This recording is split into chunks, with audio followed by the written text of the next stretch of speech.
Good morning, students. Myself, Sonia Mathur. I am Associate Professor in Government JDB Girls College, Kota. Dear students, आज जो हम topic ले रहे हैं BSc Part 3, Paper First, Unit 4, Organometallic Chemistry. इसमें आज हम डिस्कस करने जा रहे हैं मेटल कार्बोनिल्स।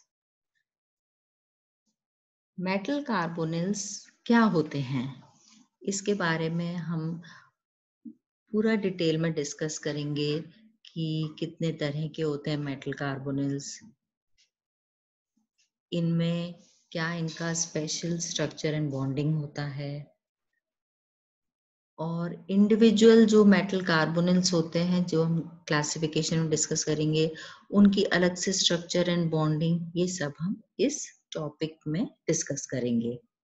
तो सबसे पहले बात आती है कि मेटल कार्बोनिल्स क्या होते हैं। तो ये metal carbonyls actually transition elements carbon monoxide as a ligand के साथ जब रिएक्ट करते हैं तो बाइनरी कंपाउंड्स बनाते हैं, और इस तरह के बाइनरी कंपाउंड में कार्बन मोनोऑक्साइड मॉलिक्यूल ये एक न्यूट्रल लिगैंड होता है जो कि ट्रांजिशन मेटल से मेटल कार्बन बॉन्ड बना के लिंक्ड होता है। अब ये जो बाइनरी कंपाउंड्स बनते हैं, इनमें मेटल की ऑक्सीडेशन स्टेट बहुत कम होती है, या यूं हम कहें कि 0 या ±1 होती है। ये जो फर्स्ट कार्बोनिल कंपाउंड बना था जो कि निकल का टेट्रा कार्बोनिल बना था, ये साइंटिस्ट मॉन्ड ने 1888 में बनाया था।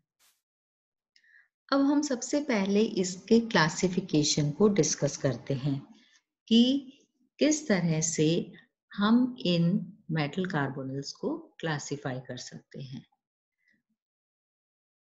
तो ये जो क्लासिफिकेशन है ये बेस्ड है इस पे कि ये जो बाइनरी कंपाउंड्स मेटल कार्बोनिल्स बन रहे हैं, इसमें मेटल एटम्स की संख्या क्या है। अगर मेटल एटम्स की संख्या 1 है तो वो आते हैं मोनोन्यूक्लियर मेटल कार्बोनिल्स में। मोनोन्यूक्लियर कार्बोनिल एटम्स, इसमें सिर्फ एक ही मेटल एटम होता है और इसका फॉर्मूला होता है MCOX times, where the COX time means it can vary from 1 to 6। और ऐसे कंपाउंड्स का स्ट्रक्चर कैसा हो सकता है, it can be tetrahedral, trigonal, bipyramidal या ऑक्टाहेड्रल।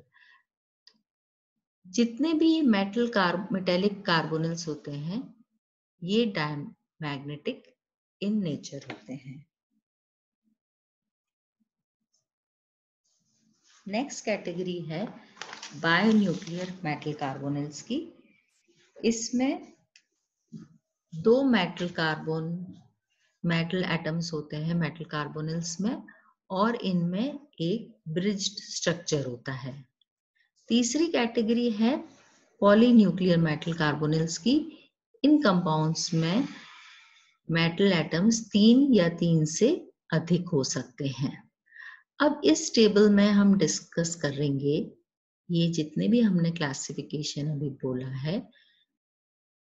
पहले है मोनोन्यूक्लियर, इसमें है वेनेडियम का hexacarbonyl which is a blue solid, chromium hexacarbonyl which is colourless crystalline solid, molybdenum hexacarbonyl colourless crystalline solid, nickel tetracarbonyl colourless liquid, iron pentacarbonyl yellow liquid, ruthenium का carbonyl colourless liquid, osmium का carbonyl colourless liquid, this is tungsten hexacarbonyl colourless crystalline. Binuclear category में है manganese का carbonyl golden yellow crystals, Fe2CO9 times yellow crystals, CO2CO8 orange crystal, tellurium Te2CO10 colorless crystal, rhenium Re2CO10 white solid, ruthenium RH2CO8 orange crystals, iridium IrCO8 green yellow crystals। इसके बाद जो category है polynuclear metal carbonyls की, Fe3CO 10 times blue crystal, ruthenium Ru3CO12 orange crystal, osmium 3CO12 yellow crystal, cobalt CO4CO12 black crystals, ruthenium RH4CO12 orange crystal, rhenium RH6CO16 black crystals. तो ये बात हुई metal carbonyls क्या है और इसकी क्लासिफिकेशन के बारे में। अब हम डिस्कस करते हैं कि हम इनको किस तरह से प्रिपेयर कर सकते हैं। इसका सबसे पहला मेथड जो है बहुत ही सिंपल है कि हम डायरेक्ट इंटरेक्शन अगर मेटल और कार्बन मोनोऑक्साइड का करें रूम टेम्परेचर और एटमॉस्फेयर प्रेशर कंडीशंस में, तो हमें निकल कार्बोनिल मिल सकते हैं, जैसे कि निकल reacting with carbonyl group forming निकल टेट्रा कार्बोनिल। उसी तरह iron reacting with carbonyl at 200 degree temperature and 100 atmosphere pressure giving iron pentacarbonyl. Then cobalt reacting with carbonyl ligand forming CO2 CO8. Then tungsten forming W hexacarbonyl. Molybdenum forming molybdenum hexacarbonyl. Next method है, इसमें हम reduction method से metal salts को carbon monoxide की under pressure conditions में अगर हम heat करें तो higher oxidation states can be reduced itself to metal carbonyls, जिसमें पहला है by the use of suitable reducing agents. Metal compounds can be reduced by triethyl aluminum in ether, zinc and magnesium powder in pyridine, sodium in diglim, lithium aluminum hydride, hydrogen aluminum copper etc. to give metal carbonyls. ये जो है vanadium का trichloride हम देख रहे हैं sodium और carbonyl carbon monoxide के प्रेजेंस में हमें दे रहा है वेनेडियम का hexacarbonyl. Similarly carbon trichloride in presence of lithium aluminium hydride, ये एक स्ट्रॉन्ग रिड्यूसिंग एजेंट है, ये हमें दे रहा है hexacarbonyl of chromium. Then ruthenium iodide in presence of silver, this is giving ruthenium CO 5 times। Dear students, मैं एक चीज बताना चाहूंगी कि यहाँ पे ये जो लिखा है sodium in diglyme, what is diglyme? This is actually bis ether, it is an organic compound which is dimethyl ether of diethylene glycol। अब हम नेक्स्ट मेथड ले रहे हैं bye the use of CO itself as reducing agent, यानी कि यहाँ पे CO जो लिगैंड है हमारा वो खुद एक रिड्यूसिंग एजेंट की तरह काम कर रहा है। तो ऑस्मियम टेट्राऑक्साइड की reaction 100 degree centigrade and 50 atmosphere pressure, it is giving pentacarbonyl of osmium.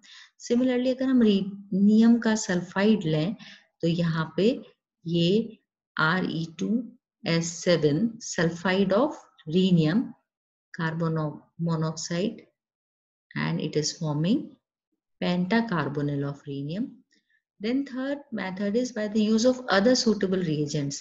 दूसरे suitable reagents हम देख रहे हैं कि molybdenum pentachloride आयरन पेंटाकार्बोनिल के साथ रिएक्ट करके हमें क्या दे रहा है? molybdenum का हेक्साकार्बोनिल।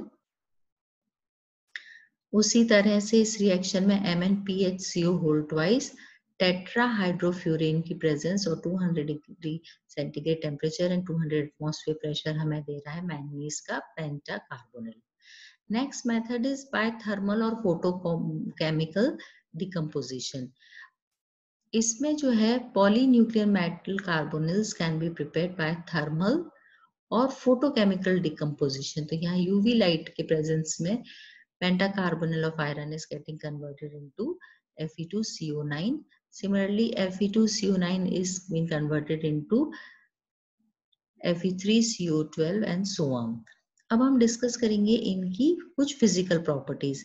जब हम कहते हैं फिजिकल प्रॉपर्टीज तो उसमें ज्यादातर आता है कि इनकी स्टेट ऑफ मैटर क्या है, इसमें प्रेजेंस ऑफ अनपेड इलेक्ट्रॉन है तो वेदर इट इज डायमैग्नेटिक और पैरामैग्नेटिक, एंड अगर इनको हम एयर में एक्सपोज करें तो क्या इनकी रिस्पॉन्स होता है। तो इसमें सबसे पहले ये है कि फिजिकल स्टेट में देखा जाए तो सभी मोनो न्यूक्लियर कार्बोनिल्स कलरलेस होते हैं, वेनेडियम हेक्साकार्बोनिल ब्लैक होता है। देन जितने भी आयरन, रुदीनियम, ऑस्मियम और निकल के कार्बोनिल्स हैं ये लिक्विड होते हैं। बाकी जो मेटल कार्बोनिल्स हैं दे आर सॉलिड।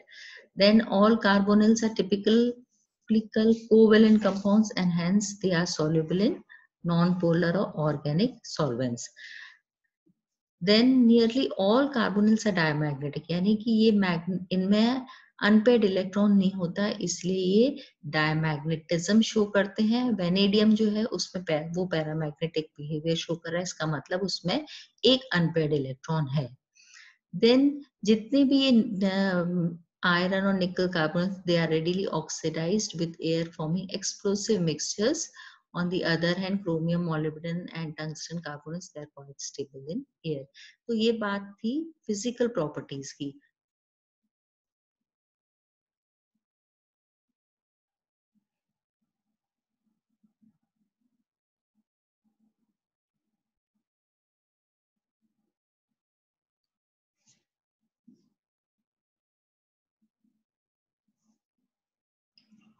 अब अगर इनकी केमिकल प्रॉपर्टीज की हम बात करें तो उसमें सबसे पहला रिएक्शन है substitution reaction. Substitution of one or more carbonyl groups can occur in metal carbonyls by monodentate ligands. अब यहाँ जो हमने monodentate ligand लिया है वो है CNR। ये स्टूडेंट्स आपको पता होगा कि ये नाइट्राइल ग्रुप होता है।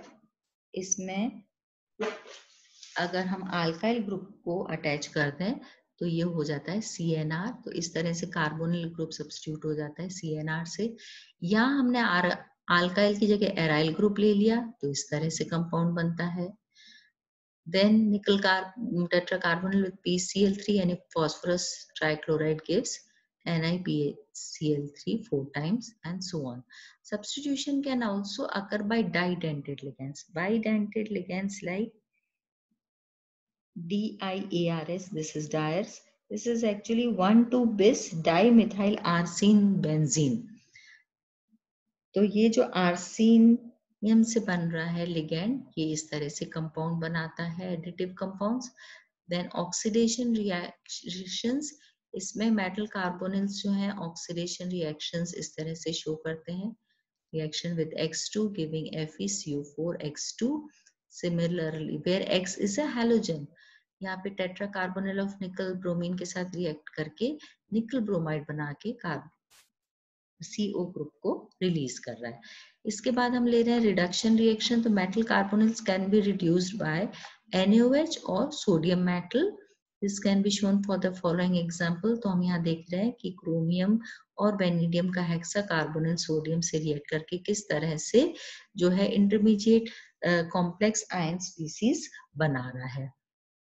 अब हम देखते हैं इसके लुईस एसिड बिहेवियर को। तो ये देखा गया कि मेटल कार्बोनिल्स में जो कार्बन एंड होता है CO लिगैंड का वो सॉफ्टर लुईस बेस साइट होता है, जबकि ऑक्सीजन जो है वो थोड़ा हार्डर होता है। तो जो transition metals they are generally soft acids because of their low formal oxidation states. The oxygen end of carbonyl group tends to find hard acid sites such as aluminium, gallium and lanthanide, forming MCOM type derivative. अब हम बात कर रहे हैं इसमें किस तरह से हम मेटल कार्बोनिल्स की स्टेबिलिटी को इफेक्टिव एटॉमिक रूल से एक्सप्लेन कर सकते हैं। तो हम परिचित हैं पहले से कि इफेक्टिव एटॉमिक रूल जो है साइंटिस्ट सिडफिक के नाम से Sidgwick's rule of effective atomic number कहलाता है। और इसमें है कि मेटल आयन है जितने कोऑर्डिनेट बॉन्ड्स बनाता है लिगेंड्स के साथ तब तक जब तक कि वो नेक्स्ट इनर्ट गैस के का सेम नंबर ऑफ इलेक्ट्रॉन्स नहीं अटेन कर ले।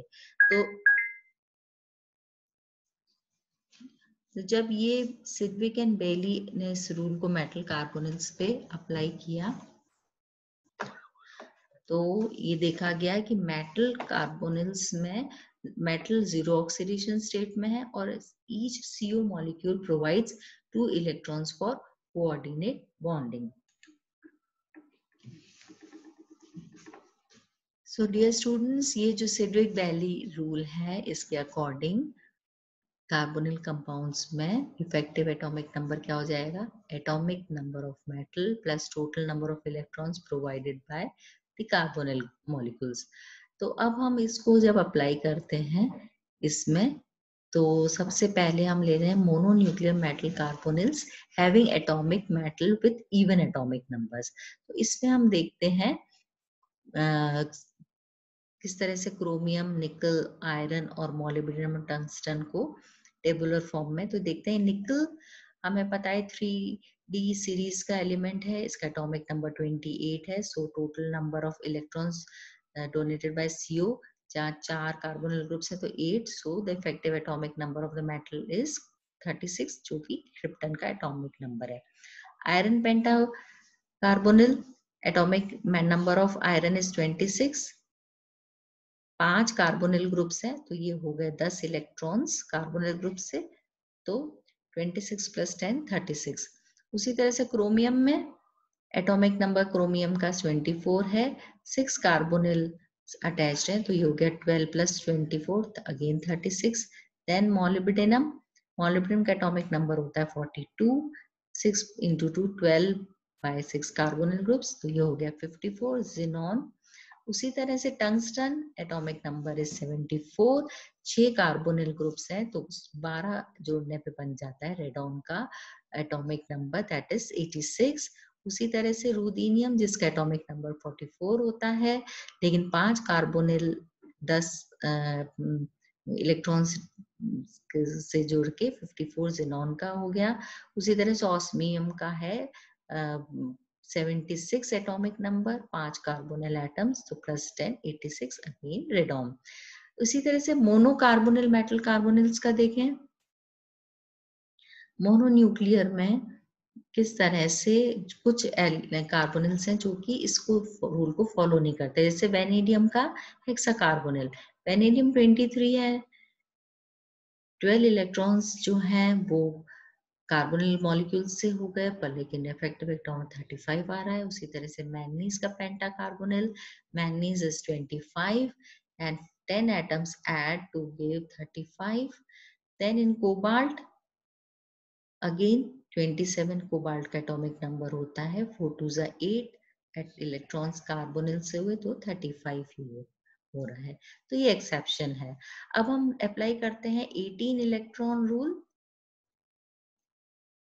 तो इसमें हम देख रहे हैं कि in all transition element ns, np and n-t orbitals are valence electrons which can accommodate 18 electrons in all.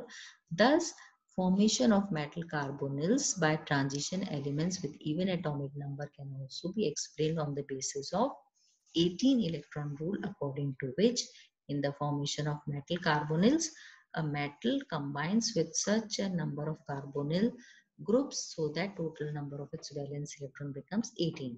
तो यहाँ हम देख रहे हैं कि वैलेंस शेल इलेक्ट्रॉन कॉन्फ़िगरेशन निकल का होता है 3d84s2, number of electrons in the valence shell 10 हो गया, कार्बोनिल ग्रुप से 8 इलेक्ट्रॉन आए तो ये टोटल 18 हो गया। आयरन पेंटा कार्बोनिल में वैलेंस शेल में 3d6 and 4s2 है, यानी कि टोटल 8 इलेक्ट्रॉन हो गए और 5 कार्बोनिल से 10 होकर 18 हो गए। उसी तरह से क्रोमियम में 3d4 4s2, क्योंकि क्रोमियम का एटॉमिक नंबर 4 होता है इसलिए 3d4 होता है, टोटल वैलेंस शेल में इलेक्ट्रॉन 6 हो गए, number of electron donation by 6 carbonyls 12, so total हो गया valence shell number of electrons 18। तो डियर स्टूडेंट्स, ये था एक ब्रीफ इंट्रोडक्शन मेटल कार्बोनिल्स के बारे में, उनका क्लासिफिकेशन, देन उनका प्रिपरेशन, उनकी हमने फिजिकल प्रॉपर्टीज डिस्कस करी और साथ में ये भी डिस्कस किया कि किस तरह से हम इफेक्टिव एटॉमिक नंबर और 18 इलेक्ट्रॉन रूल की हेल्प से मेटल कार्बोनिल्स का हम एक्सप्लेन कर सकते हैं। अब आगे जो इसका रिमेनिंग है, हम स्ट्रक्चर एंड बॉन्डिंग वो हम डिस्कस करेंगे नेक्स्ट लेक्चर में। So this is all for today. Thank you so much. Stay home, stay safe and take good care of yourself. Thank you.